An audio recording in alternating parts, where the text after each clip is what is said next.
مجھے پتہ چلا ہے کہ وہابیوں اور دیوبندیوں کی طرف سے عوام کو دھوکہ دینے کے لیے بقرعید کے موقع پر کچھ ایسے ویڈیو اپلوڈ کیے گئے ہیں کہ ہم تو کلمہ پڑھتے ہیں، ہمارا ذبیحہ کیسے حرام ہو جائے گا، جبکہ یہودی اور عیسائی جو کتابی ہیں ہمارے کلمے کا انکار کرتے ہیں، پھر بھی اسلام میں ان کا ذبیحہ حلال قرار دیا گیا ہے۔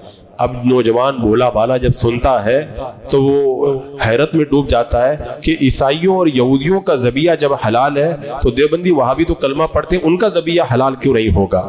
پہلی بات تو میں یہ کہوں گا، ہمارے بزرگوں نے اسی لیے بد مذہبوں سے دور رہنے کا حکم دیا ہے، کیونکہ عوام کو زیادہ معلومات ہوتی نہیں ہے۔ بد مذہب اپنے غلط نظریات کو سنوار کر کے قرآن و سنت کے حوالے سے پیش کرتے ہیں، لوگ سن کر کے بڑی آسانی سے گمراہی کا شکار ہو جاتے ہیں۔ جیسے یہی سوال آپ دیکھ لیں، اس کے اندر کتنی چالاکی کی گئی ہے کہ اسلام کے دشمن یہودی اور عیسائی اگر ذبح کریں تو ان کا ذبیحہ حلال ہے، اور دیوبندی وہابی کہتے ہیں ہم لوگ اگر کلمہ پڑھتے، نماز روزہ سب کرتے، ہم لوگ ذبح کریں تو حرام کیوں ہو جاتا ہے؟ تو اس کا جواب دینے سے پہلے میں یہ کہوں گا کہ شریعت کے اندر عقل کے گھوڑے نہیں دوڑائے جاتے ہیں۔ حکم کس کا ہے؟ اللہ عز و جل اور رسول اکرم صلی اللہ علیہ وسلم کا ہے، چاہے کسی کو سمجھ میں آئے یا نہ آئے۔ اب شریعت کا قانون سنیے۔ شریعت کا قانون یہ ہے، کافر کی دو قسمیں، ایک کافر اصلی اور ایک کافر مرتد۔ اصلی کافر وہ ہے جو شروع سے کافر ہو اور کلمہ اسلام کا منکر ہو۔ کتابی یعنی جو یہودی اور عیسائی ہیں یہ بھی کافر اصلی ہی ہیں، جو ہمارے آقا صلی اللہ علیہ وسلم کے علاوہ کسی اور نبی یا کسی آسمانی کتاب پر اعتقاد رکھتے ہیں، مگر کلمہ اسلام کا یہ لوگ انکار کرتے ہیں، تو ان کو اللہ تعالیٰ نے کافر قرار دیا۔ اللہ تعالیٰ ارشاد فرماتا ہے ان الذین کفروا من اہل الکتاب والمشرکین فی نار جہنم خالدین فیہا اولئک هم شر البریہ، یعنی بے شک جتنے کافر ہیں کتابی اور مشرک سب جہنم کی آگ میں ہمیشہ اس میں رہیں گے، تمام مخلوق میں بدتر ہیں۔ تو یہ تو ہو گئے کافر کتابی یہودی اور عیسائی، یہ بھی کافر ہیں۔ دوسرا ہے کافر مرتد۔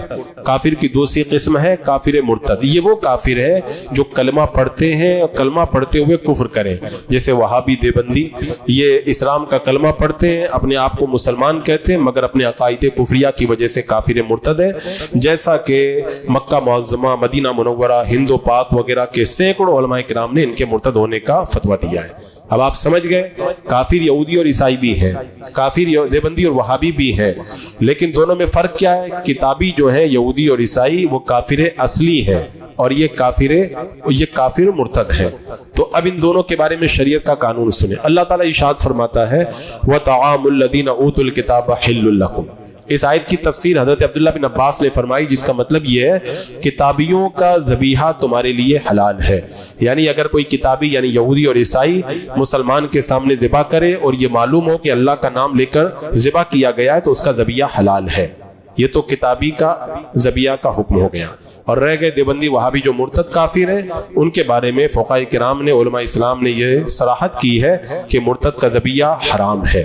تو خلاصہ کیا نکلا؟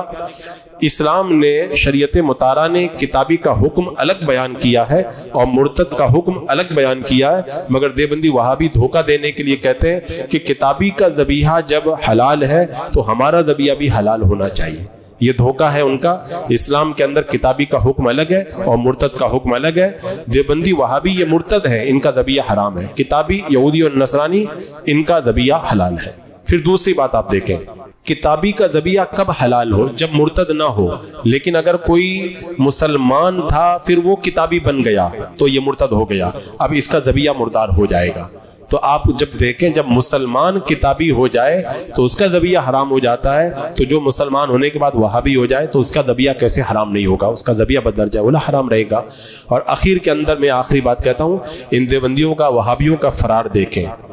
یہ کہتے ہیں کہ یہودی اور عیسائی کا ذبیحہ حلال ہے تو ہمارا حلال کیوں نہیں ہے؟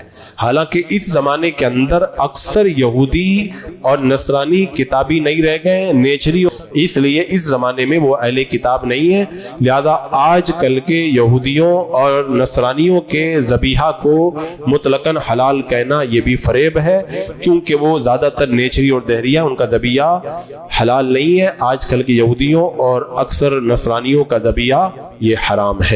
ہاں اگر کوئی کتابی صحیح معنوں میں کتابی ہو تو اس کا ذبیحہ حلال ہوگا، لیکن یہ دھوکہ دینے کے لیے کہتے ہیں کہ ان کا ذبیحہ حلال ہے تو ہمارا حلال کیوں نہیں ہے؟ تو یہ مجھ کو پتا چلا کہ ویڈیو وائرل ہوتا ہے، اس طرح سے سنیوں کا برین واش کر کے ان کو دھوکہ دیتے ہیں، تو اس بات کو یاد رکھا جائے اور ان کے دھوکے میں گرفتار نہ ہو۔ اللہ تعالی ہمارے ایمان کی حفاظت فرمائے۔